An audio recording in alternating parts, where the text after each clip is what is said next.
हरे पत्थर पूजे मिलल ना हरे अजदिया सुगानिया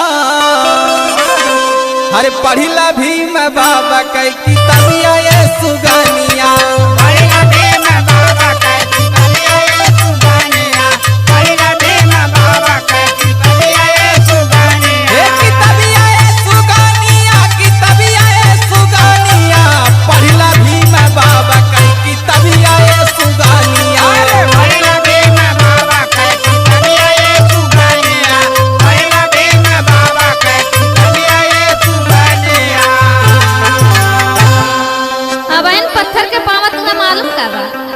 अच्छा बतावा। यह पत्थरे पूजत पूजत कितना लोग पीएम एसडीएम सीएम बन गईले। ओहो तू कहत हुआ कि पत्थर में कुछ रखले नहीं बा। सुन हमार बात सुनावा।